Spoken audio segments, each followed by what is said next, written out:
주님 안에 있을 때 고난도 유익합니다. 주님 안에 있을 때 고난도. 정말 그렇게 믿어서 인사하신 거죠? 시킨다고 그냥 하신 건 아니죠. 그렇습니다. 오늘 우리는 주일 오후 시간마다 예수님께서 자신을 따르는 제자들에게 어떻게 사는 것이 예수님을 따르는 제자의 삶인지, 그 제자의 삶에 관한 말씀 마태복음 5장의 산상수훈을 함께 배워 나갑니다. 말씀드린 대로 반복적으로 말씀하는데요. 우리 교훈은요, 이 예수님의 산상수훈은 단순히 지식적으로 이런 것이 있구나 내용을 파악하는 데 그치거나 혹은 마치 어떤 윤리적 덕목으로서 복을 받는 비결로서 내가 이것을 하면 복을 받게 될 것인가, 이러한 차원이 아니라 내가 참되게 복음으로 거듭난 하나님 백성이라면 이러한 복된 모습이 있어야겠구나. 그래서 그런 삶을 보고 하나님이, 예수님께서 참 복이 있다, 그렇게 애통하는 자야, 또 심령이 가난한 자, 이렇게 이미 천국이 시작된 자의 삶, 그래서 그것을 알고 들으면서 내 삶에 이런 것이 있는가를 좀 확인해 보셔야 합니다. 확인하고 묻고, 혹은 좀 부족한 것이 있다면 어디서부터 좀 부족한 것인가를 돌아보는 것, 말씀이 우리의 인격과 삶에 잘 부딪혀서 적용되고 또 앞으로 하나님 백성으로 제자로 살아가는데 부족함이 없는 저와 여러분들 되시기를 축복합니다. 자, 말씀드린 대로 1월 첫 주에는 그래서 이 산상수훈이 다 끝나지 않아도 1절부터 19절까지, 그래서 요거 예전에 한번 했던 거예요. 물론 교회 다니면서 이 팔복은 여러 번 했겠죠. 저도 어릴 때 주일학교 때 했던 건데요. 너무나 귀합니다. 귀해서 다시 할 때 외우시는 분이 그렇더라고요. 이거 하다 보니까 전에 했다고. 처음 하시는 분도 있고 교회 처음 나오신 분도 있고, 우리 주일학교 학생들은 한 번도 안 해봤을 수 있기 때문에 그렇구나, 마태복음 5장이 팔복이고 예수님이 제자들의 삶이구나, 그렇게 아시고 뭐 윤겸이나 유보니까지도 아주 뭐 그런 자그마한 목소리로 해도 너무 은혜가 될 것 같습니다. 주일 오후 예배 시간에 이렇게 합니다. 그리고 신년 새벽 예배 아니고 저녁 기도회, 신년 저녁 기도회 9시에 이렇게 할 예정이니, 한 해 마무리와 또 시작을 기도와 말씀으로 함께하는 그 언약 공동체, 교회가 되기를 소원합니다. 자, 그러면 이제 오늘 이 팔복에서는 8번째 마지막인데요. 이 다음 주에 살필 것은 여기 이제 이어지는 관련된 내용입니다. 그래서 여기까지가 팔복인데요.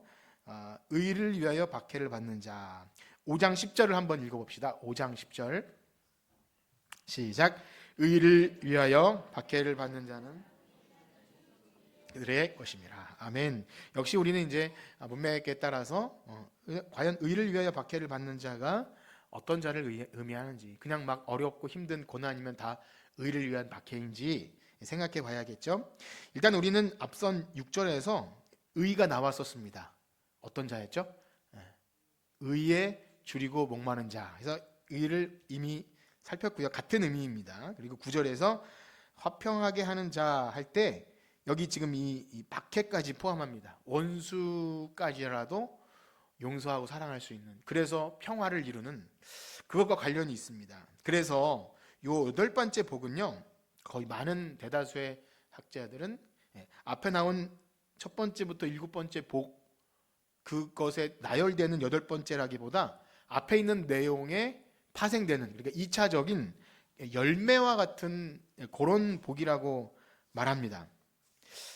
한 번도 못 들어보셨죠? 그래서 그래요. 8개가 다 똑같은 개념이 아니라 7개까지 나오고 8번째는 2차적으로 앞에 있는 심령이 가난하고 온유하고 또 마음이 청결하고 애통하고 이런 모든 것들이 있는 그리스도인 제자로 살 때 나온 것이 박해다라는 겁니다. 이런 견해를 뒷받침하는 이유 중에 하나가, 이건 좀 사실 설명이 좀 많이 필요한데요. 그냥 그렇게만 알아두시면 좋을 게, 이 헬라어 문법에는 완료 시제라는 것이 있습니다. 완료 시제. 이게 우리나라 문법이랑 또 영어랑 좀 다른데, 그래서 박해를 받는다 할 때 박해를 받는 자입니까? 박해를 받은 자입니까? 받은 자예요. 그래서 요거는 이미 받았다 이런 표현이 아니라 굉장히 특별한 완료 시제, 이 표현은 아까 제가 말씀드린 그런 의미예요. 앞에 내용이 있는 자에게 필연적으로 뒤따르는 박해가 있는 그런 의미입니다. 이건 뭐 제가 전문가가 아니기 때문에 그렇게 여러분들도 잘 모르셔도 그렇구나. 이게 헬라어 문법으로 보면 7번째와 8번째가 이렇게 갈리는구나. 그러니까 7번째까지 있고 8번째는 앞의 내용에 파생되는 그런 거라고 보시면 좋을 것 같아요. 그래서 결론적으로 말씀드리면 심령이 가난하고 온유하고 의에 줄이고 목마르며 화평케 하는 이런 앞의 내용이 있는 자에게는 반드시 박해가 있다. 그래서 그게 의를 위한 박해이고 그런 복이 있다는 겁니다. 그래서 이에 관한 좀 뒷받침해주는 성경 구절이 많이 있는데요. 오늘 또 몇 구절을 찾아보겠는데 일단 디모데후서 3장 12절에 보면 이런 말씀이 있습니다. 우리 같이 읽어볼까요? 디모데후서 3장 12절 시작. 무릇 그리스도 예수 안에서 경건하게 살고자 하는 자는 박해를 받으리라. 아멘. 그래요. 여기 경건하게 살고자 하는 게 제자의 삶이겠죠. 그래서 반드시 박해. 이게 반드시입니다.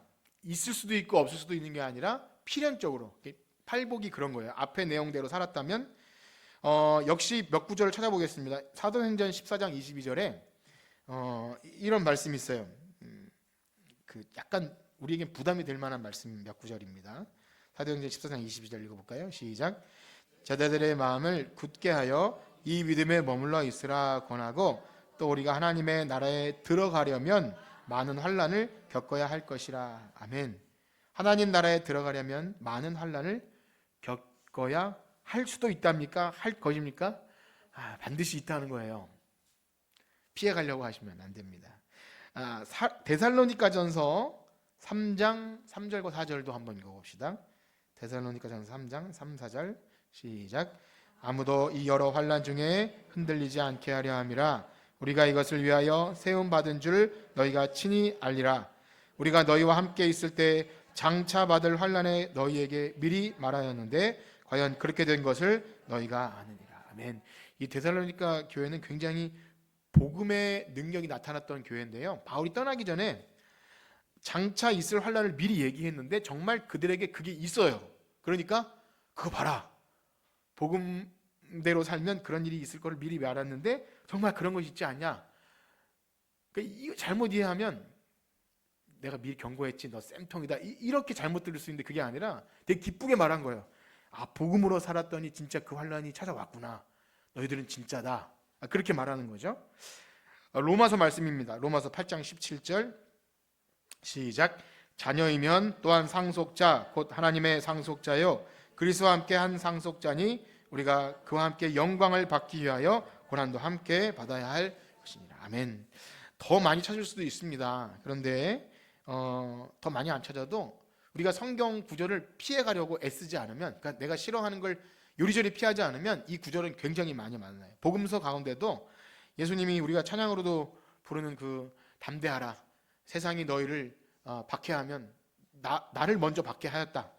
세상에서 너희가 환난을 당하나 담대하라. 내가 세상을 이기었노라. 이런 모든 내용은 예수님이 미리 말씀하신 것이고 준비하라는 거죠.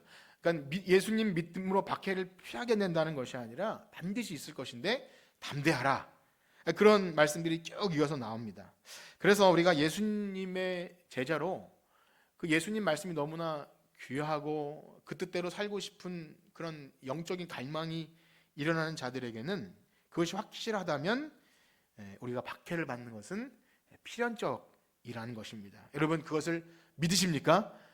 믿으셔야 합니다. 이것을 우리가 제가 물어봤지만 내가 믿기 싫으면 안 믿고 이런 것이 아니라 참되게 제자로 사는 자. 그래서 잘 생각해 보면 이 말은 우리가 만약 그리스도인답게 제자답게 살지 못했다면 박해가 있다는 거예요, 없다는 거예요? 제대로 믿지 못했으면 박해가 없다는 거예요. 네, 필연적으로. 그리고 나에게 그러니까 박해가 없다면 막 긁어서 막 이렇게 막 모으지 않고 그냥 생각해 보면 없다면 내가 그리스도인답게 살지 못한 것은 아닌가를 고민하셔야 한다는 거예요. 묵상이 그렇습니다. 반문을 하는 거죠. 나는 어떤 고난을 받는가? 뭐 애매한 고난까지 끼워 맞춰도 괜찮지만 어쨌든 내가 예수님 때문에 박해받는 것이 있는가? 그래서 누가복음에는요 이렇게까지 말씀하십니다. 모든 사람이 너희를 칭찬하면, 사실 이것은 제가 참 바라는 바인데요. 모든 사람이 저를 좋아해 줬으면 좋겠는데 화가 있대요. 화가. 우리 누가복음 6장 26절 한번 읽어봅시다. 누가복음 6장 26절 시작. 모든 사람이 너를 칭찬하면 화가 그들의 조상이 아멘. 너무 점점 어려워지죠. 사실 예레미야나 이런 데 보면 거짓 선지자들이 평강하다 그렇게 거짓으로 위로를 줘요. 근데 그것이 아니래요. 오히려 예레미야처럼 복음 전하다가 옥에도 갇히고 그리고 또 미움당하고 이런 일이 있고 칭찬받지 못해요. 그야말로 미움받을 각오를 하고 예수님을 믿어야 한다는 거죠. 어찌 보면 오늘날 시대가 좋아지고 인권이 있고 종교의 자유가 보장될 때 박해가 없어진 시대가 아니겠습니까? 우리가 뭐 우리 자녀들이나 교회 다니고 예수 믿는다고 누가 막 잡아가거나 왕따 시키지를 잘 않잖아요. 그러면 너무 감사한 건 맞지만 그것이 없을 때 내가 그 시험대 앞에서 참 그리스도인인지 검증되는 것은 어렵다는 겁니다. 그러니까 뭐 좀 아이러니한 거죠. 우리는 기도해요. 박해가 없었으면 좋겠고 시험이 없으면 좋겠어요. 주기도문처럼 다만 악에서 구하시고 시험에 들게 하지 마옵소서. 이거는 우리의 기도여야 합니다. 막 시험 괜찮아요. 우리가 이런 차원이 아니에요. 시험은 실제입니다. 마귀와의 싸움도 우리 사람과의 관계도 믿음이 좋다고 나는 무장됐어 괜찮아 이런 건 없어요. 우리는 항상 그때가 실제예요. 그래서 없으면 좋아요. 그런데 아이러니하게도 없으면 내가 예수님 때문에 진짜 박해가 있는 삶인지 구분하기가 어렵기 때문에 잘 알으셔야 되는데 그렇다고 우리가 뭐 마치 체력을 키우기에 극기 훈련하듯이 막 훈련하려고 일부러 박해를 안 받아도요. 지금 우리가 배우고 있는 이 예수님 제자로서의 삶을 살려고 조금만 애쓰고 노력해도 박해는 필연적으로 있을 것 같습니까? 없을 것 같습니까? 있잖아요. 온유하려고 해보세요. 예, 화평하려고 해보세요. 어렵습니다. 마음이 쉽지 않은 거예요. 쉽다고 말씀드리는 게 아니죠. 자, 그래서 생각하셔야 됩니다. 내가 박해가 없다면 하나님 말씀, 예수님 제자로의 삶을 혹시 포기한 것은 아니었는가? 자, 그런데요. 그러면 여기 박해를 받을 때 예수님께서 무엇을 위한 박해라고 말씀하십니까? 의를 위한 박해예요. 일단 앞에서 살핀 것처럼 의는요. 신학적인 어떤 어려움, 뭐 칭의나 아니면 뭐 어떤 교리적 개념이라기보다 그냥 보여지는 윤리 도덕적인 행함입니다. 그리스도인다운 삶. 다시 말하면 성도들이 이 땅에서 하나님 백성으로 거룩하고 구별된 삶을 사는 것 자체가 사람들에게는 미워함을 받을 수 있다는 거예요. 거치는 것이 되고 그래서 마치 이따 읽어보겠지만 빛이 올 때 어둠은 싫어합니다. 그래서 그 행실로 박해를 받아요. 이상하지만 그것이 어쩔 수 없이 우리가 처한 현실입니다. 오는 세대에 속한 사람들로서 이 세대를 살아갈 때 이미와 아직 사이에서 늘 겪는 그런 긴장이에요. 긴장. 복음을 전하려다가 인내하려다가 우리가 뭐 그렇게 나쁜 짓을 하는 거 아니지 않습니까? 뭐 맛있는 것도 줄 수 있고 호의를 가지고 다가가도 굉장히 이상하게 오해받기도 하고 미움받기도 하는 것이 우리의 삶이에요. 사실은 저도 잘 못하지만 여러분 사람들의 표정 어디 가게집이나 어디 갈 때 뭘 사러 온 게 아니라 전도를 하러 가거나 그러면 굉장히 얼굴에 반가운 기색이 사라지고 미움이 있고 그래요. 그래서 부담됩니다.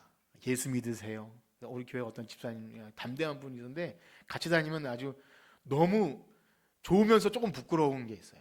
그래서 근데 이게 부끄러운 너무 죄송한데 담대하다. 이 정도는 돼야겠다는 생각이 드는데 왜 그러냐? 우리는 부끄러운 거 싫죠. 부담스럽고 나를 누가 시선 집중하고 그 정도도 우리는 박해도 아닌데도 어려운 것이 있어요. 그래서 생각해야 합니다. 우리는 이 긴장감이 있는가? 예수 이름 복음 예수님 제자로 사는 착한 행실. 그런데 역시 여기서도 잠깐 생각할 것은 그 의에 줄이고 할 때도 말씀드렸지만 여기에 보여지는 어떤 선행 또 봉사 이런 것은 단순히 도덕적인 외형은 아닙니다. 그래서 예수님이 계속 그 의를 얘기할 때 말씀드린 것처럼 바리새인과 서기관들의 그 보여지는 위선의를 조심하라고 그랬죠. 그러니까 행위, 내가 이렇게 함으로 뭔가 내 의를 드러내려는 위선이나 아니면 체면이나 그런 것은 아닙니다. 그래서 여기서 말하는 계속 앞의 내용, 심령이 가난하고 애통하고 온유하고 마음이 청결한 거기에 기반한 행실이죠. 그러니까 나는 참 다른 사람과 비교해서 보잘것없고 내가 하는 어떤 행위가 하나님의 은혜에 합당한 반응으로서 한다는 것이 있어야 그게 이제 위선이 아니라는 겁니다. 그래서 어렵습니다. 누군가에게 선을 행하는 것이 우리가 뭐 완벽하게 순수하긴 어렵죠. 예를 들면 성탄 박스를 나눠도 전도를 할 때 뭘 줘도 우리의 마음속에 내심 이거 먹고 이런 게 단서가 이거 줬으니까라는 게 붙어요. 왜냐하면 먹고 아무 반응이 없으면 섭섭한 것이 있잖아요. 조건이 있다는 거죠. 그래서 우리는 사실 완전히 선명할 수는 없습니다. 100% 선명할 수는 없어요. 그러나 아셔야 합니다. 내가 어떤 의로운 또 남을 도와주면서 뭘 하면서 이것이 내가 했으니까 혹은 하나님 나 이런 자격이 있습니다. 굉장히 위험하다는 거죠. 그렇습니다. 위선적으로 사람에게 보이려고 하는 의가 아닌 진정 그리스도인으로서 의. 그런데요, 위선적인 의를 가진 사람은 그런 자들을 미워해요. 참 신기합니다. 이상하게 미워해요. 그래서 요한복음 3장 19절 20절 한번 볼까요? 요한복음 3장 19절과 20절 시작. 그 정죄는 이것이니 곧 빛이 세상에 왔으되 사람들이 자기 행위가 악함으로 빛보다 어둠을 더 사랑한 것이니라. 악을 행하는 자마다 빛을 미워하여 빛으로 오지 아니하냐니 이는 아멘. 예수님을 미워했듯이 예수님의 그 행실대로 사는 제자들도 역시 똑같이 미움을 받죠. 특별히 여기 바리새인과 서기관 같은 거짓 위선을 행하는 자들에게는 미움을 받아요. 그러니까 여러분 혹 주님의 일을 할 때 우리가 100% 순수하지 않아도 미움 받아도 너무 낙심하지 마십시오. 그러셔야 합니다. 낙심하지 말고 그렇습니다. 하나님의 성도들은 옳은 행실, 의를 따라 살아갈 때 어떻게 보면 불의한 자들을 고발하는 역할을 해요. 이게 참 애매한데요. 성경은 그렇게 얘기합니다. 우리가 이것을 포기하지 않고 그래도 하나님 은혜 받은 대로 그런 행실을 할 때 거짓 위선적인 자들을 오히려 책망한다. 이런 구절이 있어요. 에베소서 5장 11절 말씀을 한번 보겠습니다. 에베소 5장 11절 시작. 너희 열매 없는 어둠의 일에 참여하지 말고 도리어 책망하라. 이 책망이 우리가 나가서 막 누구 막 잘못해서 이게 아니라 빛의 자녀로 살아갈 때 이상하게 그 옳지 않은 자들을 우리의 삶 자체가 책망하는 역할을 한다는 겁니다. 참 신기하죠.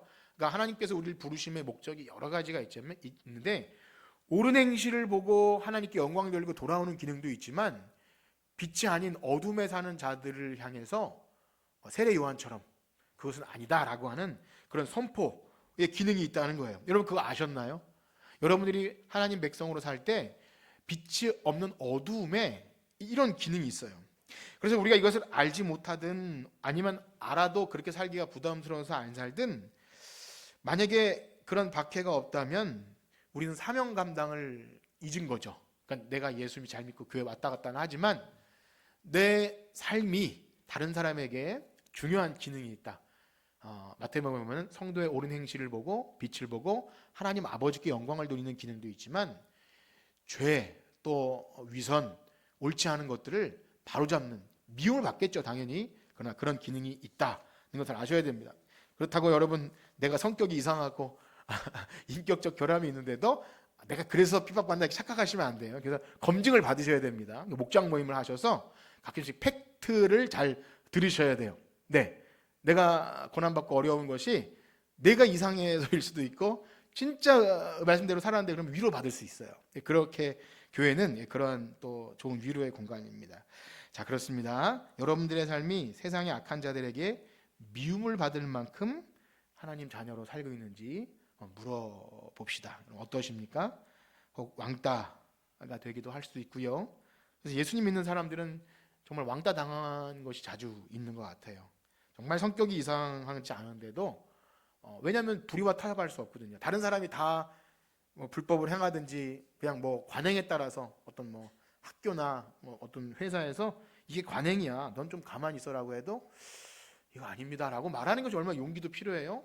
그런데 하나님 백성이기 때문에 그렇게 할 때 당연히 다른 사람이 미워하겠죠. 어쩔 수 없습니다. 그래서 거기에 타협하게 되면 불편은 안 하겠지만, 편하겠지만 우리가 그 기능을 못 하는 거예요. 하나님 백성으로 박해받는, 그래서 세상을 정죄하는 기능.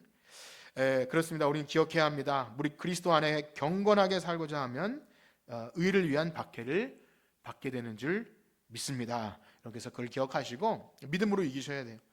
그렇다면 예수님은 왜 의를 위하여 박해받는 것이 복이 있다 말씀하셨을까요? 다시 한번 10절을 한번 읽어볼까요? 10절. 10절 시작. 의를 위하여 박해를 받는 자는 복이 있나니 천국에 그들의, 아멘, 천국이 그들의 것입니다. 여기에 생각해 보면 천국이 그들의 것이며, 들어본 것 같죠? 이거 어떤 거 관련 있죠? 팔복 중에서 심령이 가난한 자는 복이 있나니. 그래서 말씀드린 대로 첫 번째와 마지막을 이렇게 맞춤으로 수미상관이기도 하고, 전체 내용이 하나로 통으로 돼 있고, 말씀드린 대로 7번째까지 하고 8번째 정리하는 그런 개념으로 보면 좋을 것 같습니다. 그래서 심령이 가난한 자 할 때도 말씀드렸지만, 여기 천국이 그들의 것임이라, 나중에 죽어서 천국 갈 것이다, 이 개념이 아니라 이런 거예요. 하나님 나라의 통치가 이미 시작된 자다. 복이 있다. 왜냐하면 하나님의 통치를 받는 자, 나라라는 개념은요, 통치 개념입니다. 하나님이 주인 되시고 그렇게 사는 자가 복이 있다. 왜냐? 심령이 가난하게 산다. 마찬가지로 박해를 받는 것도 하나님의 통치가 시작되는 거예요. 하나님이 이것이 의다, 이것이 악이다 말씀하실 때 그렇게 살려고 하면, 말씀에 순종하고 살려고 하면 그것은 하나님의 통치잖아요. 세상 법칙이 아니라.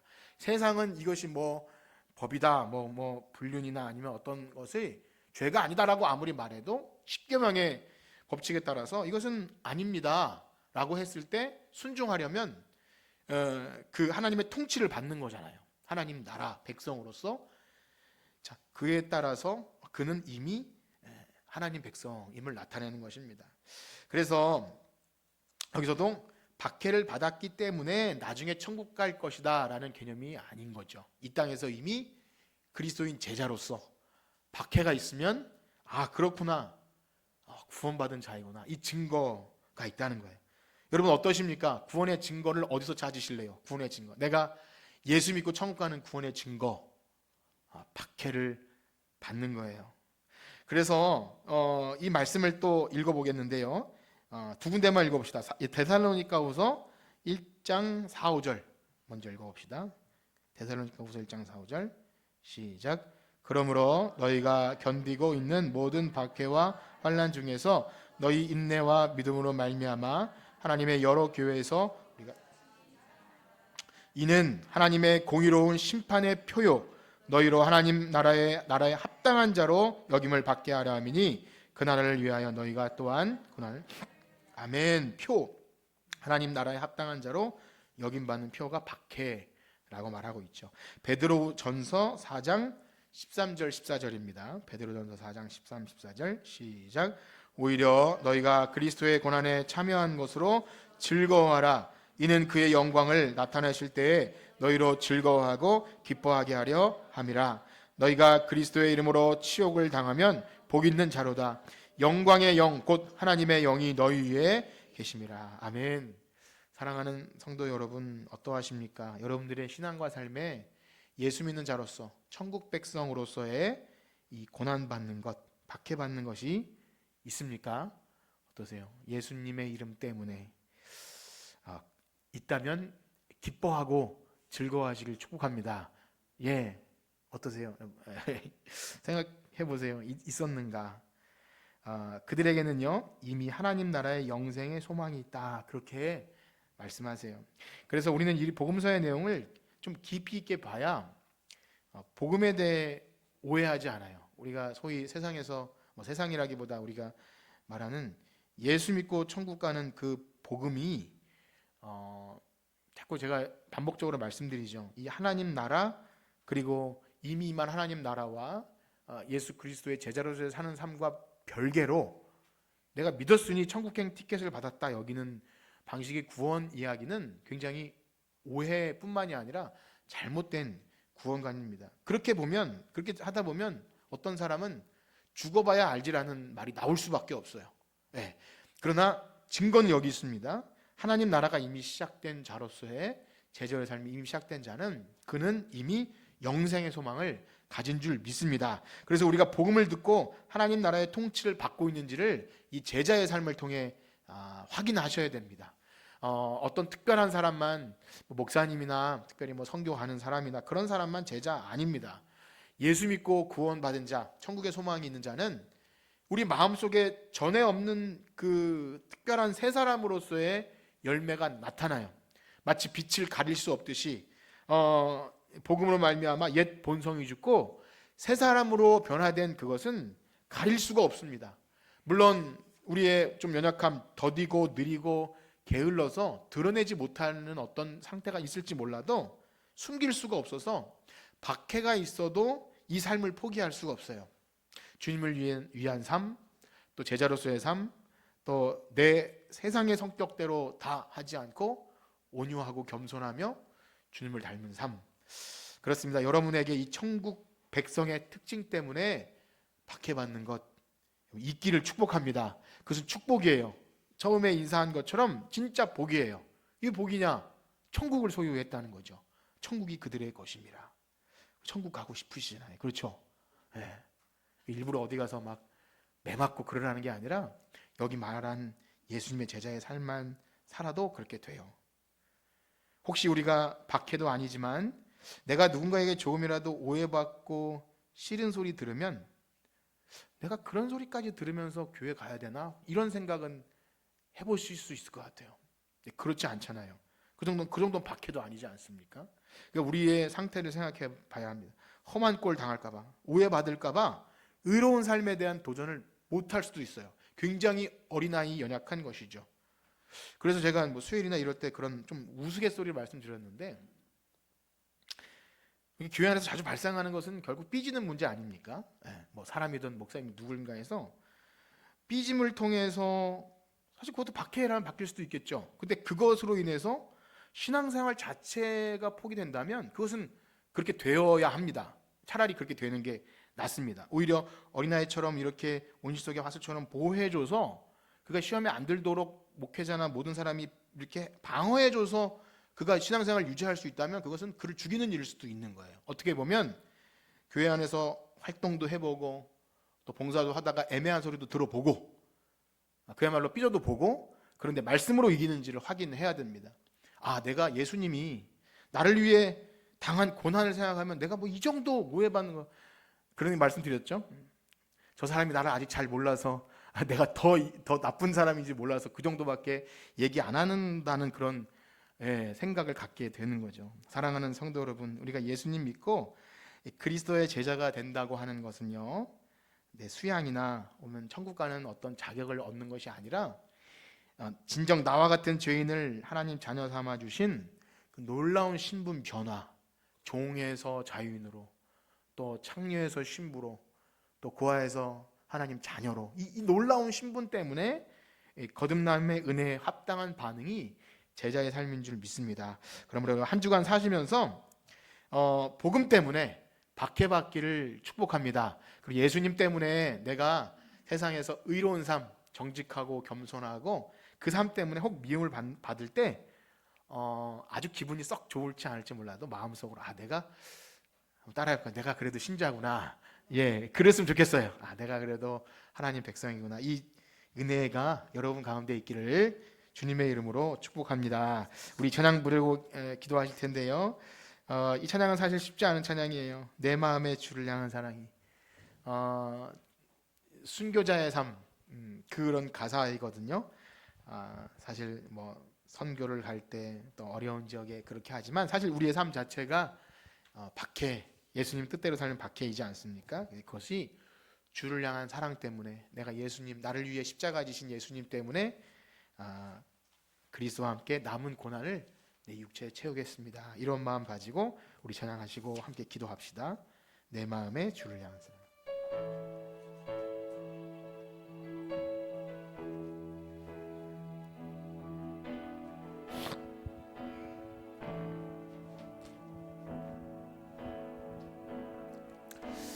내 마음에 주를 향한 사랑이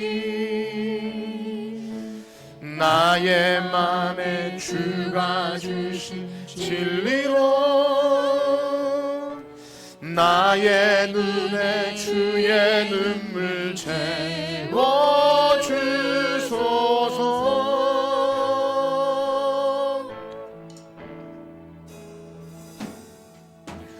내 입술에 찬양의 향기가 두 손에는 주를 향한 섬김이 나의 삶의 주의 음정 나게 하소서. 하나님의 사랑이 영원히 함께하리. 십자가의 길을 걷는 자에게 순교자의 삶을 사는 이에게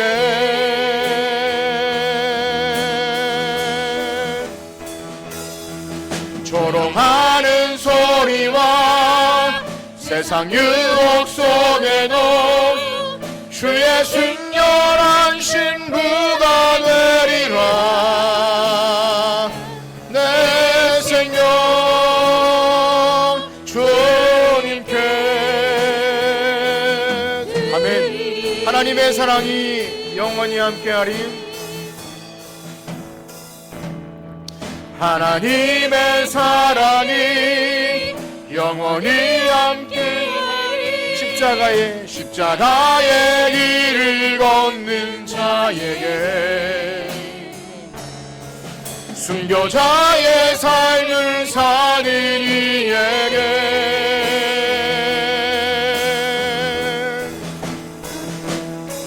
조롱하는 소리와 세상 유혹 속에도 주의 순결한 신부가 되리라.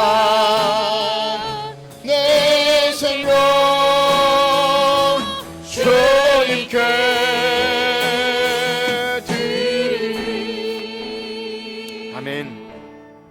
예, 우리 기도하실 때 들으신 말씀 가지고 기도할 때 하나는 방금 보는 것처럼 예수 믿는 자로서 조롱하는 소리와 핍박이 있어도 주님을 따라 십자가를 지는 박해받는 삶 살도록 우리가 의를 위한 삶을 포기하지 않도록 우리 믿음을 지켜주시고, 또 한 가지는 이 가사처럼 하나님의 사랑이 우리 교회에 모일 때는요 위로받는 자리가 되어야 할 줄 믿습니다. 한 주간 동안 분투하고 박해받다가 목장에 모여서 위로하고 잘 싸웠다 또 눈물 닦아줄 수 있는 그런 하나님의 사랑이 있는 박해받지만 위로하는 공동체, 우리 시간 각자의 박해와 또 교회가 위로할 수 있는 교회 될 수 있도록 다 같이 기도합시다.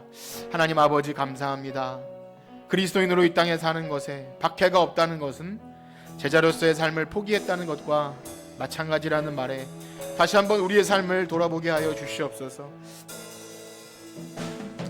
주님의 뜻대로 사는 것이 쉽지 않습니다. 하나님, 당연히 박해가 있고 부끄러움이 있습니다.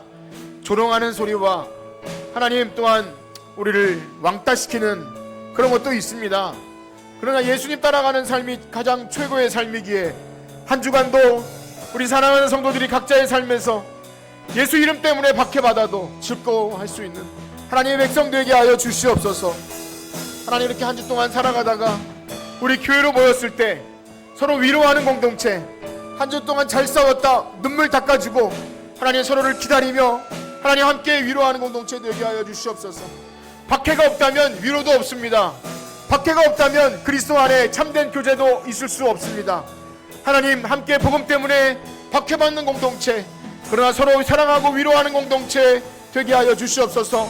한 주간 각자의 삶에서 하나님 믿음으로 서로 협력하며 믿음을 지킬 때 하나님 어려움과 환난이 있어도 그것을 낙심하지 아니하며 하나님 보라 내가 세상을 이기었노라 주님의 말씀 기억하면서 담대하게 이 세상 살아갈 수 있는 하나님의 언약 백성들 제자가 되게 하여 주시옵소서. 나의 힘으로 안 됩니다. 나의 의지로 안 됩니다. 늘 넘어집니다. 그러기에 말씀 기억합니다. 하나님의 말씀이 우리의 삶을 에워싸고 하나님 나아갈 때 사랑하는 성도들과 함께 이 귀한 믿음의 길, 십자가의 길, 순교자의 삶, 주님이 먼저 가신 길을 우리도 걸어가게 하여 주시옵소서. 하나님, 부족하지만 나도 주님 따라가고 싶습니다. 주님 백성 주님의 제자로 살아가고 싶습니다. 우리와 함께 하여 주시고 주님 우리에게 능력 주시옵소서. 인도하여 주시옵소서. 아멘. 이제는 우리 주 예수 그리스도의 은혜와 하나님의 무한하신 사랑하심과 성령님의 감화 감동 위로 교통하심이, 참 마음은 어렵지만 예수님 때문에 박해받는 것이 진리를 위한, 의를 위한 주의 백성의 삶을 우리가 고백하며 인정하며 예수 이름 때문에 박해받기를 원하는 성천교회 성도들 머리 위에 이제로부터 영원토록 함께 있을지어다. 아멘.